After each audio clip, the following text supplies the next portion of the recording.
Well, I'm not gonna lie, I was not nervous until I started walking, and I asked Jeremy, I said, is that the right tent? Surely there's not that many people in there. So, thank you all so much for coming. How many of you guys are having such a good time today? Well, yeah, good. I will say the Tennessee heat has, I think, got Arkansas beat. I work in the heat every day, and I'm like, Lord Jesus, help us out. So I appreciate you guys coming today and supporting us, and I'm just going to just jump right in. So I am Jill Ragan. I am the owner of Whispering Willow Farm and the author of the Tiny But Mighty Farm, which seems so crazy to say. Thank you. Y'all, it's a labor of love. So today I'm going to talk to you all about maximizing your small space. And like I mentioned, I'm Jill. I'm married to Nathan, who is wrangling kiddos right now. So we have got 3 beautiful daughters. I've actually been growing food for almost 10 years, which seems really, really crazy to think about. But I haven't actually been farming as my full-time career, except for maybe like the last 3 years or so, maybe going into 4 this new year. And so we live in central Arkansas. We're on a little over 4 acres. I get asked this all the time, and I never thought about it until I wrote a book called The Tiny But Mighty Farm. And they ask, well, how tiny is tiny? And I'm like, oh, that's a good question. So we live on 4.3 acres, but less than an acre is what we're doing all of our farming. So that's for food production and flour, because we live on a rocky terrain. So my husband jokes that we grow rocks, and he is not lying. And so because we face a lot of challenges, we're like, oh, we have 4 acres, this is so big compared to our last farm. We're still growing about the same space we were on our last farm. Granted, we were able to like expand and have animals and things like that. But when we realized we have a lot of challenges, I had to start thinking through things differently, right? I had to do things a little bit different than how I'd originally been taught, or maybe how I thought I wanted to do things, because we were still very much so growing on a small scale. And so I thought, you know what, I'm going to make this my thing. I'm going to learn how to grow intensively on a small scale, and I'm going to hopefully encourage a lot of people, because what is the general census? Access of land is so hard to find. Anyone dealing with that right now? If you can find it, you can't afford it. And it's like, man, I talk to a lot of people, and a lot of people get really discouraged because they want something that's so out of reach. And it's like, well, if we can kind of flip the narrative and we can start saying, I don't need 5 acres. I don't need 10 acres. I surely don't need 50 acres. I can do a lot on a quarter acre. I can do a lot on a half acre. Maybe you are like me and you have an acre. You guys, this is what my family does full time. And we're doing a lot of that from, the things that we're doing. And so when we realized there was a different approach to things, there's a different way to do it, we're like, all right, we got to start telling people this. We have to start encouraging people to do this. And so we have shared our journey through social media, YouTube, Instagram. I wrote the book, just really trying to encourage people that, hey, we're nothing special. If our family can do this and make it work, you also can do this and make it work. So I know many of you guys have followed us. You've been such great supporters of our family and our farm. So before we dive into today's talk, I just want to thank you guys so much. It is wild to me that I'm standing here right now, but it's a testament to the faithfulness of all of you guys, for all your love, your support, your prayers. It really does mean more than I think any of you guys would ever know. So before I dive in, thank you. Thank you very much for that.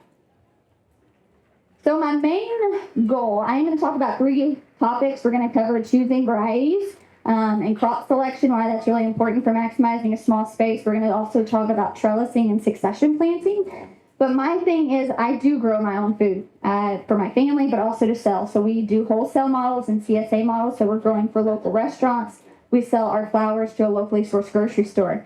And so immediately there's that divide, right? When we tell people that, it's like, oh, well, I can't do that. I'm not in a place where I'm wanting to grow food to sell. How many of you guys want to grow food for your family? How many of you guys want to quit going to the grocery store? You do not have to sell your food to put these principles in place and to grow efficiently. And so kind of my mission has been, I want to teach professional growing techniques to backyard gardeners and homesteaders, because if we can adapt these principles, and I'm going to say things that you probably hear other people say the opposing side of it, right? And I don't say this to say, oh, well, I think what they're saying is wrong, because I think there's value from everyone. But I know if your goal is to be self-sufficient, to be self-reliant, and to grow abundant yields, I do think the principles that I'm going to talk about today can be relevant and applied no matter what scale you're on, and you're going to see a lot of success from that. So I don't want you to think that just because I sell my food that it doesn't apply, because the goal is we're all just trying to grow more food for our family. We're all trying to stock our pantries and our freezers, and we're trying to be less reliant and more self-sufficient. So the first thing I want to cover when it comes to learning how to maximize your small space is your crops and varieties. Now, how many of you guys are homesteaders? A lot. How many of you guys are backyard gardeners? All right. Whoa, usually I always have more homesteaders, so that was kind of surprising. But I want you guys to be really open-minded, because what I'm about to tell you is probably not what you've been taught, okay? And I just want to start with that and preference that. So I grew up learning to grow from my papa. He's been a massive inspiration and mentor for me. I have so many awful summer memories, like weeding his garden in Arkansas. I hated it at the time, but now I'm like, man, I cherish that so much. But I grew up learning to grow from my papa, and my papa only grew heirloom varieties, okay? I didn't realize, honest to God, shameful to even say, but I was like a couple years into gardening that I didn't even realize there was something other than an heirloom that could be grown. Because Papa just grew that, and I'm just going to do what Papa did. And then I realized as I started diving in more, there's these things called hybrids. And then I immediately was like, oh, no, absolutely not. I am not growing a hybrid. This has to be bad. Or you might not like what I'm about to say, though. I told you to be open-minded. So I immediately deemed it as wrong, right? This can't be right because it's not what my papa did. And then I realized that really hybrids aren't bad, right? They're different. It's not what we're used to, but there's nothing bad about hybrids. So I'm sure many of you guys know this, but we're just going to give a quick overview for those of you who maybe are new to this, or maybe you're in that dreaming stage of wanting a garden yourself, of what a hybrid and what an heirloom is. So heirlooms are seeds that have been passed down from generation to generation. They're open pollinated. Many of us grow them because they're unique flavors, they're traits, they tell a story. Y'all, they're cool. I mean, I get it. I've grown trombone squash like for years just because who else is growing that, right? I mean, this thing is long and it spirals and it's just so unique. You can't buy it anywhere else. And a lot of people grow it for flavor. And if you are all about that just culinary experience that takes place in your kitchen, and you want to go outside and harvest and immediately cook, grow an heirloom. But it sounded like many of you guys want to stock your pantry. And unfortunately, growing heirlooms aren't particularly the best way to go about doing that. So then we have our hybrids. How many y'all think hybrids are bad? Some of y'all are unsure of what you think about the hybrids. No. And so a hybrid are the varieties that are an offspring of a cross between two parent plants, but they're bred specifically for something. They are bred to be disease resistant, pest resistance, to produce high yields, to grow well in various climates, which is why I tell a lot of beginner gardeners, try a hybrid, because while you're trying to figure it out, it's going to be way less finicky, okay? Because it's bred specifically to withstand all the other crap that's going to come against you as you're trying to learn and build your gardens and your farms. And so for me, what I've done is I've taken these bred traits and I've used them to my advantage because I am on such a really small scale. So I'm sure many of you guys love heirlooms. I love heirlooms. I will always find a place for them in my garden. I grow my papa's green beans that have been passed down from generations every year. I think there is something special about that. I don't want to lose the uniqueness and the specialness of that, but I'm willing to sacrifice flavor for yield because I'm going to can it anyways. I'm going to ferment it anyways. I'm going to add all these other spices that are going to make it taste better, or I'm going to cook it in a way that I can kind of, ramp that up a little bit. And so for me, I've really honed in on choosing those varieties that are going to be really, really high producing. They can withstand my ridiculous Arkansas weather, and they're going to thrive well despite all of the other obstacles. So I think it's a massive, once you couple the right varieties with trellising and pruning, which I'm going to talk about in a minute, you really have everything you need to maximize your small space well. So I'm going to take a tomato, for instance, and talk to you guys about what I do that particularly can only be done. I am testing it right now with heirlooms, and I have had some success, but this is when I say they're bred to withstand these things. You can literally do a lot of stuff to them, and they're just going to bounce back. They're going to be resilient, and they're still going to produce more. So let's take a tomato, for instance. As a seedling, I hard prune all of my tomatoes to a 2-liter. Some people know them as a double-liter system. And so what I do when I have my little bitty tomato seedlings, they've got their first set of true leaves. How many people get so excited when you see that? You're like, yes. So I'm the crazy person that I take pruners and I cut the tops off of all of my tomatoes. Every year, I've been doing this, is my 3rd year. Every year, someone is like, you have lost your mind. I thought you taught people how to grow food. And it's like, I do. So I know that sounds crazy. Has anyone done a 2-liter or double-liter system? Yeah. Have you had success? Oh, yeah. Oh, yeah. So what happens, instead of that tomato growing one singular plant, and it's putting on, setting its fruits, its blossoms, it's producing what it's, going to produce. Above where I've cut it off, right above those first sets of true leaves, my plant now creates 2 side shoots. And these 2 side shoots now become the 2 main leaders of a plant. So I took one plant and I made it into 2 plants. So what happens when you have 2 main vines? They're going to produce double the amount of fruit than that one did. So because I do this, I train them both up to the top of my high tunnel. I'm going to talk about this trellising method in a second. But I take a tomato plant that was going to produce X amount of fruit, and I double its fruit yield. I harvest 40 to 50 pounds of fruit off of one tomato. I don't have any blight. I don't have any pests. I don't have any disease. A lot of this is soil health. A lot of this is crop selection. A lot of this is pruning. A lot of this is trellising. I am trialing it with some of my heirlooms. I do have a few heirlooms that I've hard pruned that did create those 2 side shoots, so I'm curious to see. I don't think they'll produce as much, but it still probably would have produced more than if I just left it on that single liter. So if you're on a small space and you think about taking one plant and doubling its yield, you could have space for 4 tomatoes and that's it. Well, now your 4 tomatoes are going to produce what 8 tomato plants would. That's huge. So although you might have in your mind, I have to grow this heirloom, that's the only way to do it. Maybe you're like me and that's what Papa did. Well, when I want to stock my pantry, I have to start thinking about things differently. I have to figure out how am I going to produce more yield, and not only produce more yield, I want less effort. You guys, I don't want to be out there constantly tending to the maintenance of my plant. I want my plants to work for me. It is this whole idea of, working smarter and not harder. Now, we all know for farmers and gardeners, you're going to work. It's a lot of stinking work. But I don't want to spend all my time maintaining the health of my plant. I want my plant to be healthy and just produce abundant fruit. And I'm just out there yielding the abundance that comes from that. So again, we talk about not only do they produce more, they're going to have less pest, less disease all around because it's bred for that, right? Like they're crossing these 2. I know some people might not be cool with that, and I get it. But because of that, I decided, I'm going to cold turkey. I'm not going to grow heirlooms in my high tunnel, which is primarily how I'm growing. I'm going to grow these hybrids, and I'm going to see if it really does make a difference. I log everything. I'm a spreadsheet junkie, and so I've got it all down. And what I found is that was the first year I didn't have a single aphid on my tomato plants. I didn't rip out a single tomato plant because it had blight or another sort of disease, and that is because these are bred to withstand those things. Versus an heirloom that's grown for flavor, which there's a lot of value in that as well. But you are going to have more obstacles. And so if you're limited on space, you're going to have less pests and disease.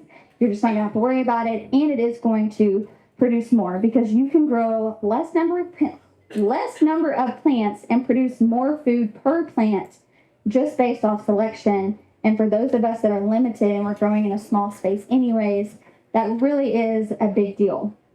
So next up, we're going to talk about trellising.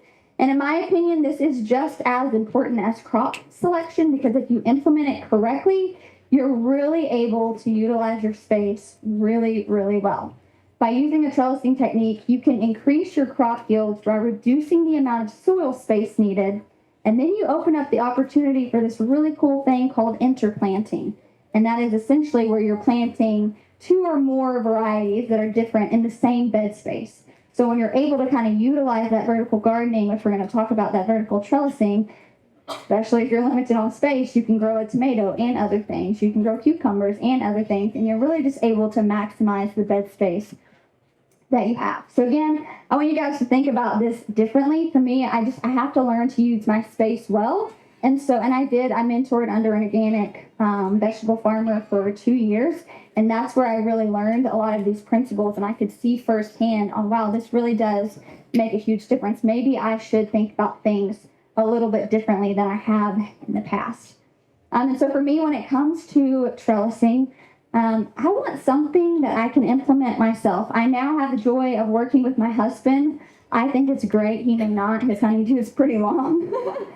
But I got really sick and tired of always having to wait for him to get something done. And that got old real quick. And so for me, I want you get it, right? Yeah. Mm-hmm. So I want my trellising to be something I can implement myself. Now, I love an arch trellis. I think it is so beautiful. I don't grow on arch trellises because it's super labor intensive and it's also really costly. Cattle panels have gone up. T-posts have gone up. What are you using? Zip ties? Are you making sure that plastic doesn't fall in your soil at the end of the season? What are you doing here? It becomes very labor intensive, and while it is beautiful, I'm not in a season where I'm growing that. I'm not growing just for aesthetic beauty. I'm growing for food yield. And I do actually find a lot of beauty, which is something I was surprised. I thought I'd have to sacrifice that a little, right? It's like, well, I love my green beans on an arch trellis. I even talk about it in my book. I love it a lot. But it wasn't yielding as many green beans as it could, so maybe there's a different way to do this. And I thought I was going to sacrifice that aesthetic beauty, that joy that I find in the garden, but what I found is when I was growing more food, it made me happier, right? Because I was paying less reliant. I was providing for my family in a better way. And so I ended up finding way more joy in that. And there's something beautiful about, cucumbers on a trellis, y'all. My high tunnel is a sight to see. And so I love that. And it really kind of filled that gap that I thought was going to be there. And I realized that, you know what? I actually really like this. So I'm going to talk to you guys about how I trellis my tomatoes and my cucumbers to give you guys an idea. I did talk about I'm growing all of my vegetables in a high tunnel, but the systems I'm talking about can still be done in a raised bed. I know not everyone has high tunnels, and I get it. It's a costly thing, but the varieties, you can grow these hybrid varieties outside. They're still going to perform well. You can do these trellising techniques outside, and they're still going to perform well. So for my tomatoes, I do everything on a 2-liter system, which means it created those 2 main stems. And so what I do is at the top of my tunnel, we've got, pipe that runs this way. And so we put conduit at the top of those pipes. And what I will do is I like to use jute twine because I use compostable clips. And at the end of the season, since I'm thankful to not have any disease, I can rip all of those plants down and throw them in the compost. The clips break down, the jute twine breaks down. But if you're using this system out in a raised bed, I would probably go with the tomato twine because I'm not sure how that jute will handle against the elements if you get a lot of rain, super harsh sun.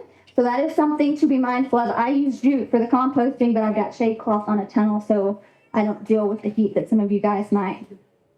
And so what I'll do is I'll take this jute twine, and for my tomatoes, I've got 2 dominant leaders, so I need 2 strings per plant. And I tie the jute twine to that conduit. I run my 2 lines, I tie them together, and I landscape staple it in the ground where that tomato is. And now as my 2 leaders start to grow, I take those compostable clips, I clip them to the jute twine, and then I clip them to my tomato. And as my tomato begins to climb, I just continue to go through and clip. Now I'm at the point where these are like 8 feet tall, and I'm on a ladder every single week, moving it, which is kind of a pain in the butt, but it's just more fruit yield, so I'm really not mad about it.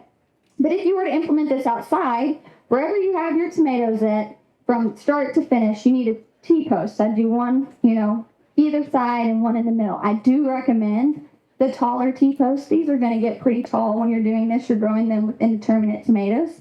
So just do a T-post, either sides, and in the middle, you'll get a PVC T and put on your T-post, and then you run conduit the same way, and you implement the same system. I actually did this on our old farm using this trellising system came from Josh Satin. I didn't come up with it. I'm not that cool. But I did use it, and it worked really well. Even if you're not pruning yours to a 2-liter system, you can do this on a single liter, and it's still just going to allow trellising and maintenance to be a lot easier. I think tomato cages should have never been invented. Hate them. I don't know who made their money on them, but they're not good. Right, yeah. And so they always get bigger. Maybe for, a determinate variety would be okay. But it's hard. The maintenance is hard. And for me, it's not just choosing the right variety. It's making sure you're trellising. It's making sure you're pruning. These are all kind of, jointed together. And when you use these all together, that's when the real money starts to happen. And so for me, this has been a game changer because I hard prune even after I took the tops off. So about the first 18 inches of my plant's completely clear. And then I'm just leaving foliage over my clusters of fruit. Because when you are hard pruning like that and you're trellising vertically, you have great airflow. And what happens when you have good airflow? You don't have disease. You don't have pests. I wouldn't believe it if I hadn't, been my second year in doing this and had volunteered and worked on other farms. It really does work. Airflow is a massive thing. Your soil, make sure you're feeding your soil with all the nutrients. That really helps with your pest pressure. And so for me, this has been a massive game changer in how we produce food on our farm. We also do an umbrella trellising technique with our cucumbers.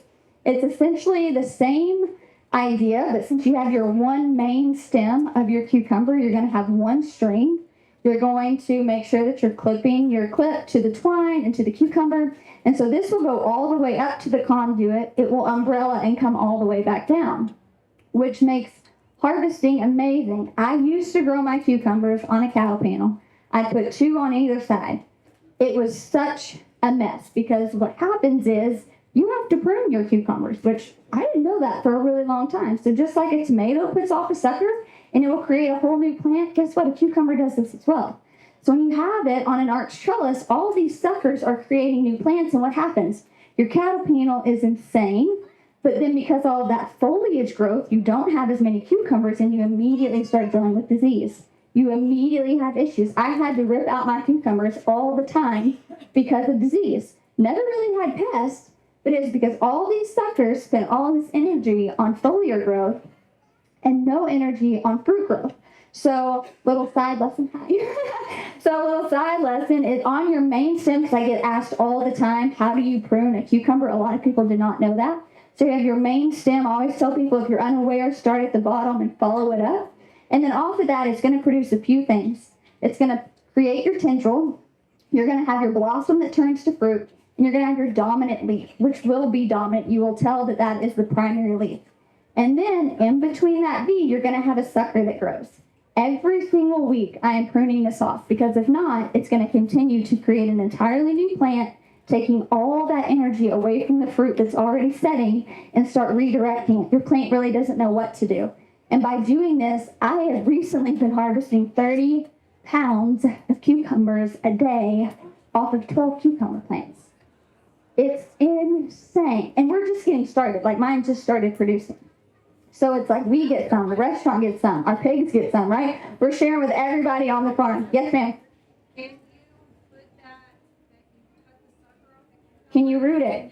Yes, you can. You can root it, absolutely. So you can root it in water. That's what I've usually done. It will grow roots. You can use it again. And so this is a really great technique because, one, you're growing vertically. It's easy to maintain. You can see those suckers. If you're growing on some sort of other trellising system, you're not going to be able to see those suckers. That's mainly the thing, right? And then it gets super suffocated, and then your plants just aren't healthy. We also do this with our peppers. So we buy hybrid peppers. There are certain varieties, so don't go doing this with your shishito. You need to read the back of the seed packet, figure out if it's a bush variety or not. We will prune our peppers. We will trellis our peppers on this string, and we will have peppers that grow 7 foot tall in our high tunnel, which makes maintenance super easy. And if anyone knows, peppers are the one thing we do deal with pests, because those bushy varieties, there's not a lot of airflow. And so I prefer to grow those varieties that I can grow vertically, because it eliminates the pest and disease and it puts more energy on growing the actual pepper. So those are just a few things that I would consider. So if you find those varieties that you can grow vertically in less space, the great thing about it, like I mentioned, you're able to prune, but then you can incorporate interplanting. So what we do is with our tomatoes, for instance, I talked about the first 18 inches, there's no foliage on my plants at all. And so I've got a lot of clear space in my tunnel. And so what I'll do is I will interplant with lettuce or spinach or some sort of baby green mix. And so it's super clear where I can get another crop in there, but then, higher up on my tomatoes, I leave that foliage over the clusters. And then it provides that shade. And so for me, I'm taking a bed that would have only been used for tomatoes, and now I'm using it for tomatoes and lettuce, tomatoes and spinach. I'm using it for tomatoes and carrots and beets and root crops. I do this with my cucumbers. I trellis my cucumbers up. I clip off the bottom foliage for better airflow. But I primarily do this so that I can interplant. Because when you are limited on your space, you have to figure out the best way to utilize that space. If I can make one bed produce everything for salsa, my gosh, could you imagine that? If you had you interplanted with cilantro and you had everything that you needed, maybe some basil, that's great because those plants love that. Tomato and basil would be a great one. It has to do with just thinking about your space differently. And for me, this was the biggest holdback. I thought I needed to go big or go home, right? Anybody else feel that way? You get really inspired by people, and then you think, I want to do that. I should do that. And then you get all that space. You're like, I don't really like this. And it's not that. It's just not efficient. And so for me, I'm really kind of dead set on preaching this message of, hey, you don't need a lot of space. We have to start viewing our spaces differently and really figuring out how to max them out efficiently. And a lot of people don't know that, right? It's not that you're not doing it because you don't want to, it's because maybe you never thought about growing tomatoes on a trellis system like this and then interplanting with other sort of green or other sort of herbs. And so my hope is that as you start to learn these things, you'll realize that there are, I don't want to say better ways, maybe more efficient ways. And for us, when we moved to our new farm, we knew we had to be more efficient with our systems. Because at the time, my husband was still working off the farm, and I was a full-time farmer. And I thought, oh gosh, I've just taken on more. We've got animals now. There's all of these other elements. And so I was like, I've really got to dive in and figure out what is the best way to go about doing this. How can I view my space differently to really max out the yield that I get? All right, and then the last thing we're going to talk about for maximizing your small farm is to implement succession sowing. So this is a great way to stagger and to extend your harvest throughout the season. You do this by just seeding your crops at intervals from 7 to 21 days. I talk to a lot of people and they just garden in the summer.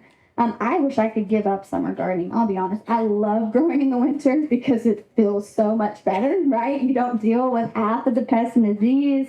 The winter garden is so laid back. But a lot of people, myself included, we were really heavy summer growers. You grow your tomatoes, you grow your cucumbers, you grow your peppers, you grow your herbs, and then winter came around, and I am spending all the money I saved throughout the winter or throughout the summer buying all my food from other farmers. And so there's got to be a better way. How do I start incorporating year-round growing? And I found when I started winter growing, I loved it. I love it honestly so much. My favorite time to grow food is in the winter. My kids eat more of it. They love just raw brassicas. So one, they're not big tomato fans, so they'll go out there and just eat everything. So I'm realizing my kids are eating more of what I grow in the wintertime. And that might be the same case with you. Maybe your kids hate everything you grow in the summer.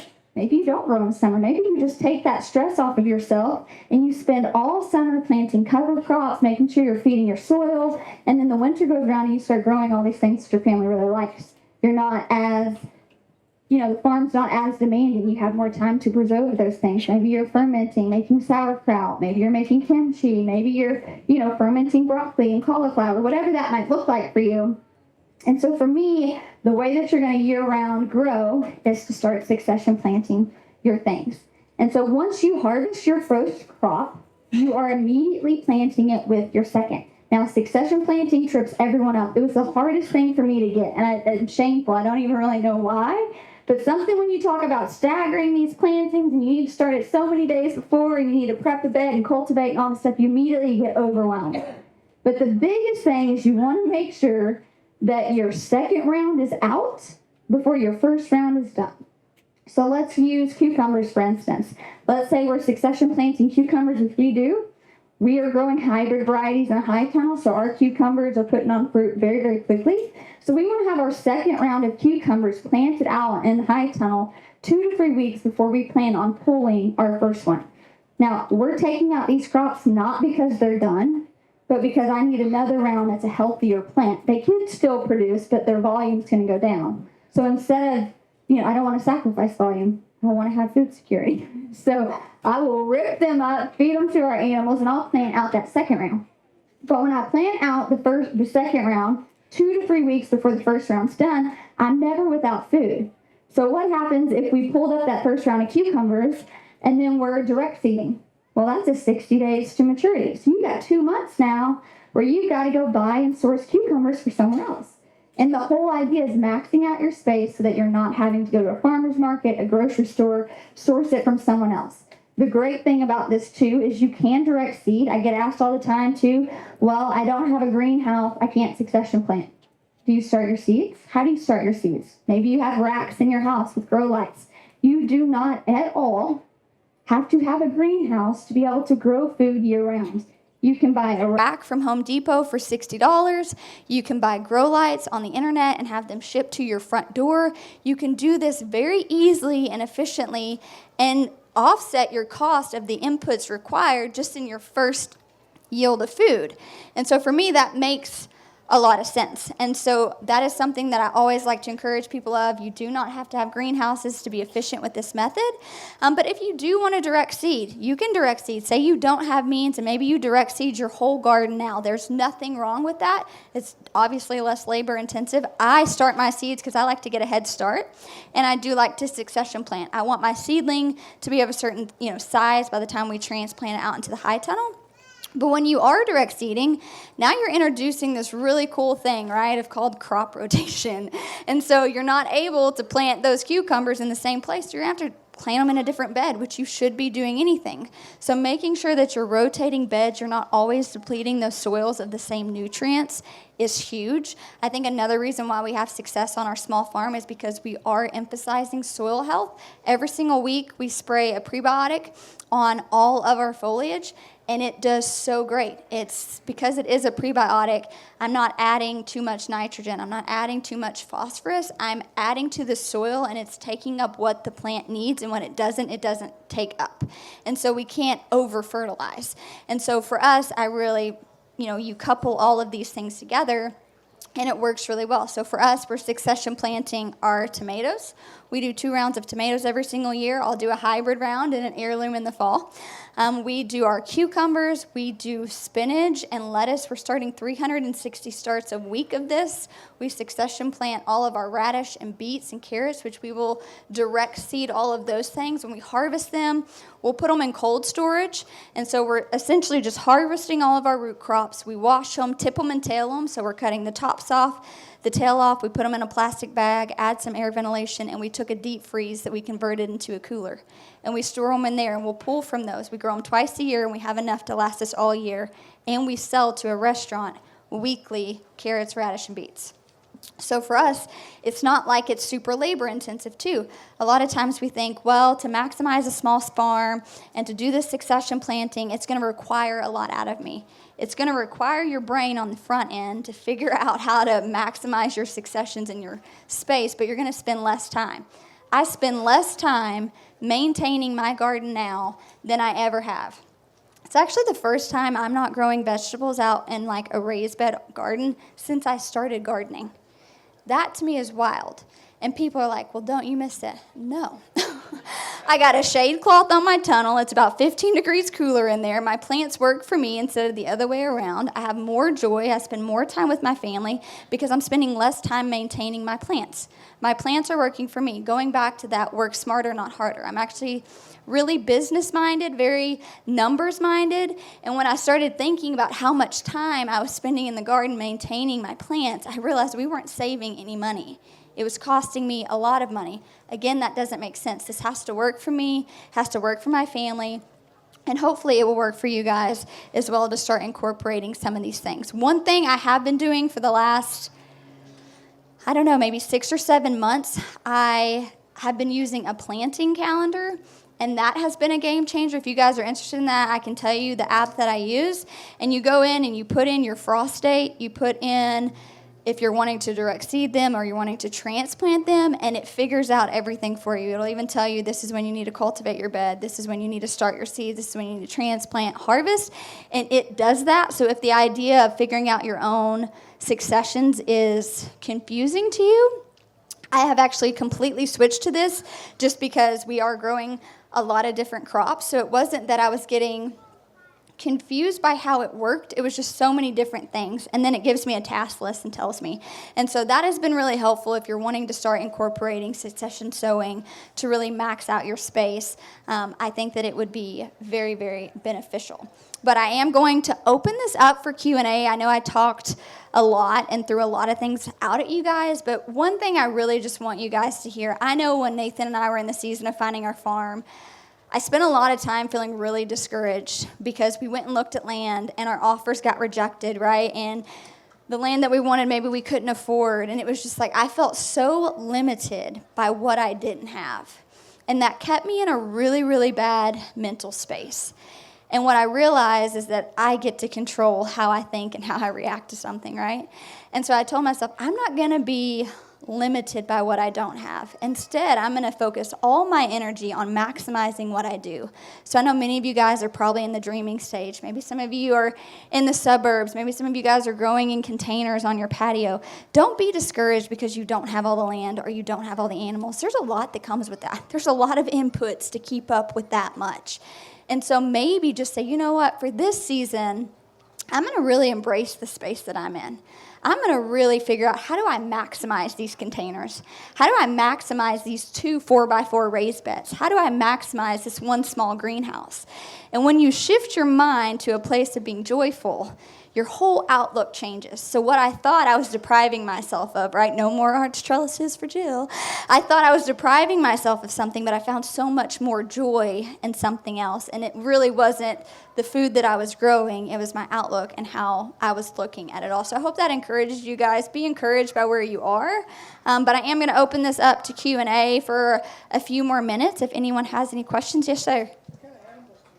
So we have got sheep that we graze, and they will be for our family's consumption. We have got dairy goats, we've got pigs, chickens, and dogs. We have Old McDonald's farm. Yes, ma'am. It's seed time. SEEDTIME. I think I might have a code. I'll have to double check that. But if you guys want that, I'll be over here afterwards, and I'll try to get you guys a link. Yes, ma'am.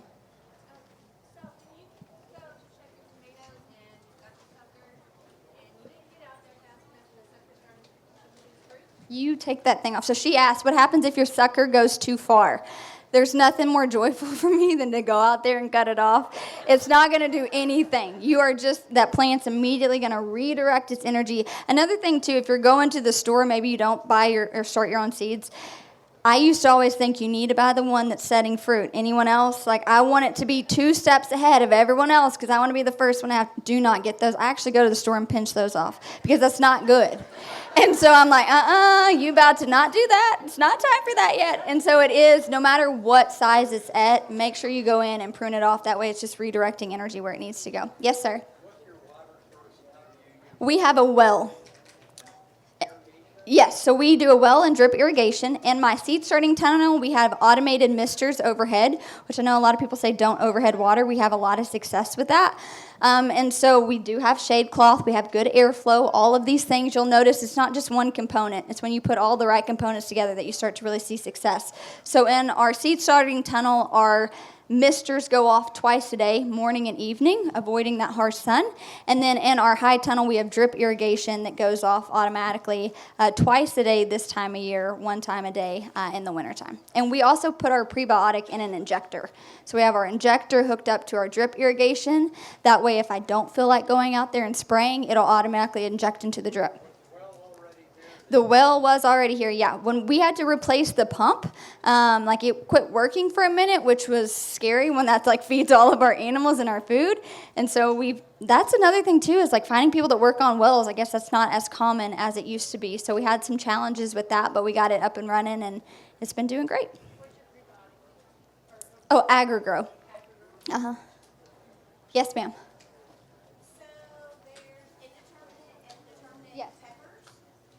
Kind of, yes. So your hybrid, most of your hybrid peppers you will be able to train to a single leader. The peppers that I grow specifically are Carmen peppers. You can harvest them when they're green or they're red. They do the best with this.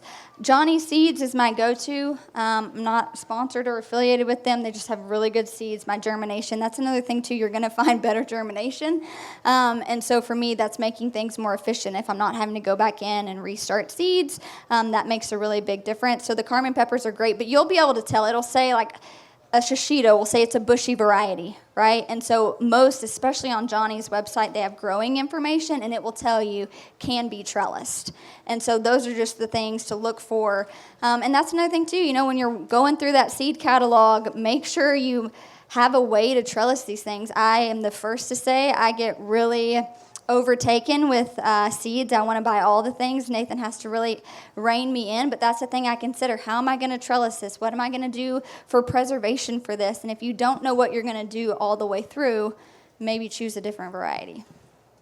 Yes, ma'am. For your prebiotic, when do you start spraying it weekly? And do you put it at the base, or do you always spray it before? Yes, so I start doing them as soon as I have true leaves on my seedlings. So it starts in the greenhouse. I want a healthy plant by the time it moves out.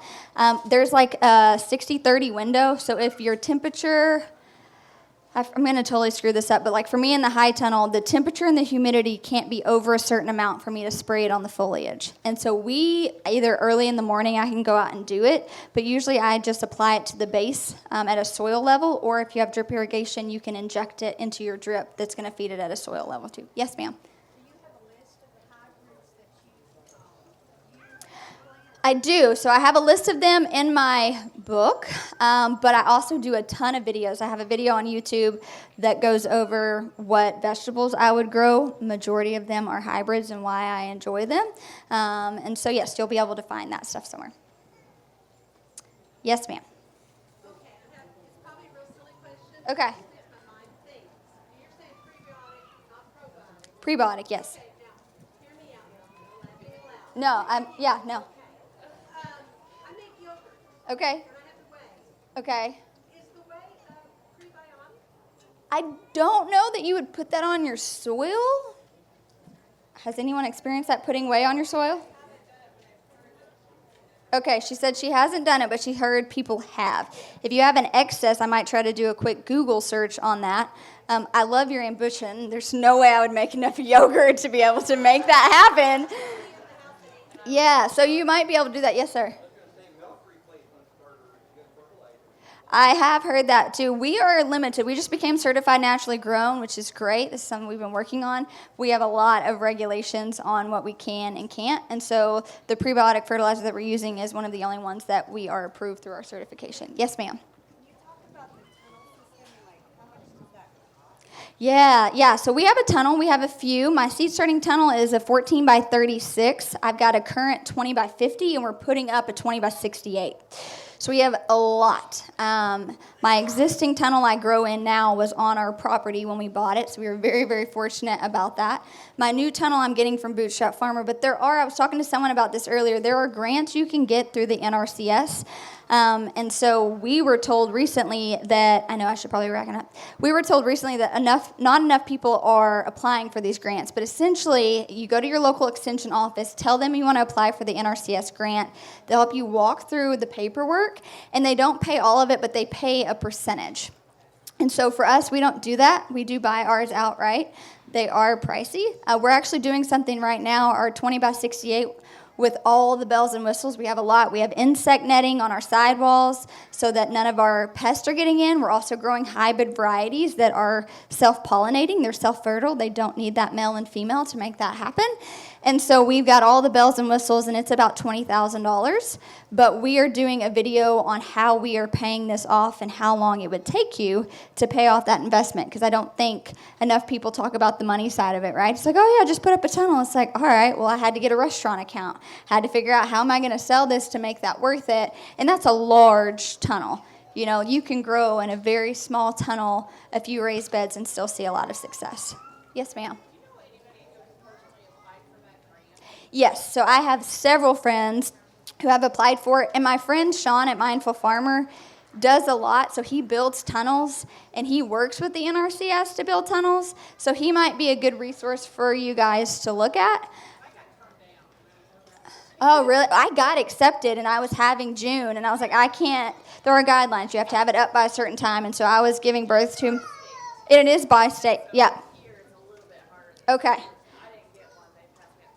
Okay, so in Arkansas, they're asking people to apply. Not enough farmers are applying. No, yeah. Yeah, absolutely. So go talk to your local extension office. Depending on where you are, they'll be the people that will be able to direct you and help you. Yeah. Oh, so mine is a bootstrap farmer tunnel, and I have the Gothic, so it's at a peak. So if you live in cold places, it'll be really good. Your snow falls off. I don't really have to deal with that. We just wanted better airflow. Yes, sir. So in the winter, I grow all my brassicas. So we do cabbage, broccoli, cauliflower, Brussels sprouts, collards. We do lettuce year-round, so that's actually really fun. We do lettuce production. And so we're growing mainly all of our brassicas and our root vegetables. So our rutabagas, our parsnips, our beets, carrots, radish, all of that throughout the winter. Yes, sir. I do grow potatoes, so we have got a space out by our high tunnel that we threw a bunch of, the previous owners had their chickens there, so it was super fertile, and so we threw a bunch of wood chips on there in rows, and my best advice with that is add some good soil, some good compost, and just let it go. And so that's what I do with all of my winter squash. I don't grow summer squash at all. The pests are too bad. So we'll grow all of our winter squash out in this area as well, and we just let it go crazy. We let the frost kill it, and then we'll go and harvest it all. And so that's what works well for us with our winter squashes as well. Do you have your farm layout published? So my farm layout is in my book.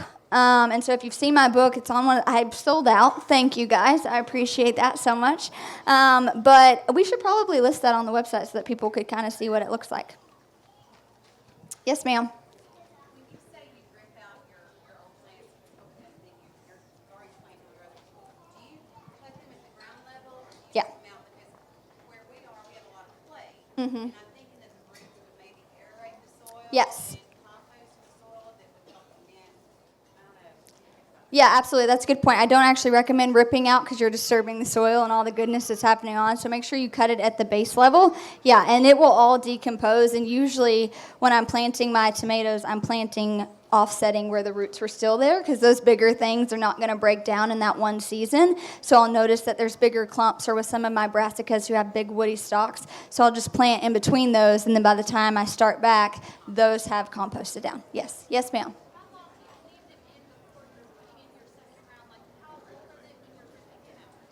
Yeah, so I put my cucumbers out 2 or 3 weeks ago, and I want to make sure that I get another round in before the frost. So that's really how I figure it out, is I figure out when is my estimated first frost, and that's when I gauge. And so that changes for me pretty much every year. Our weather's kind of wonky in Arkansas. So I'd figure out when your estimated last frost is, figure out what variety you're growing. So most varieties are like a 55 to 60 day to maturity. My hybrid varieties can crank out in about 43 days. And so for me, I figure that out how long, and I'll go on the calendar, and that's how I determine when I'm planting them out. Yes, ma'am. What's the name of your book? The Tiny But Mighty Farm. Yes. Yes, ma'am. You said that you don't really do squash Yes. because of the pests. Yes. But if you did the squash, but do you have any recommendations what you usually use for that? Yeah, so I actually injected my stalks with BT. A little crazy. It did actually work. And so BT is great. I'd get the powder form, and I would mix it up, and I'd literally take an injector and inject the stalks, and it worked really, really well. And so that's what I would recommend doing. For me, it's just worth it buying that from another farmer because it is such a headache. And I would also plant them outside. So we have a sunflower patch that we do. And so I would do the perimeter of that with squash because for some reason they don't really gravitate and mess with my sunflowers at all. So if you do plant them, maybe plant them away from your other food because I found that they don't really affect the flowers as much as they do. Yes, ma'am. So you said lettuce. So my issue here is it gets so hot. Right. My lettuce bulbs. Do you have varieties that you like that are heat tolerant? We do, yeah. So, and I can actually get you a list of this. I did Ray Tyler. He's Rose Creek Farm. He's a fantastic grower who's near where I am. And I took his organic guide to lettuce. It's a master class with a massive book, and he goes through all of that. So I'm actually switching right now to summer varieties that will withstand better. We also have a shade cloth. So what I would recommend doing is maybe a PVC or some wire and add some sort of shade cloth over it, or interplant it under something that's a bit shadier. You can even plant it. I was telling my mother-in-law, I was like, you should find like a shady tree and build a box around it and let that provide some shade for it. And then it's also really pretty. And so I do. I have a whole list of varieties. I'll screenshot it and send it to you. Yes, ma'am. Yes, so selling to restaurants, I do talk about this in my book as well, finding a customer. For me, it's all about building relationships, letting them come to my farm, giving them produce to sample. It's less about growing food and stewarding and cultivating that relationship. And so thankfully, we've kind of always been a pillar in our community. We've done a lot. Our name's kind of known. And so I will just go to them. I'll ask them what their vision is, right? And one, be really mindful. People who own restaurants, they're busy. They do not want you showing up during restaurant hours. And if you show up to my farm when I'm working, you have frustrated me because now I'm taking time away from what I'm doing. Mine is Doug and Sherry. Y'all can show up anytime. These are our neighbors. We love them. And so for me, calling ahead, hey, I am a grower in the area. I've got X, Y, and Z. And also knowing your stuff. If you're like, well, yeah, I've kind of grown. I'd really like to do this. You need to go in with confidence and actually know that you can commit to what you're about to tell them you can commit to. But I always call ahead of time. And what I did, and this sounds kind of old school, I used to make farm brochures, and I would tell my story and who I am. And even if the owner or the chef wasn't available, I'd call, hey, I'm a local grower. Can I drop off this brochure with a hostess to give to the chef? And then it's on their terms that they get to contact you. It's who you are, what you do, what you have to offer, and then they get to make that decision. Yes, ma'am.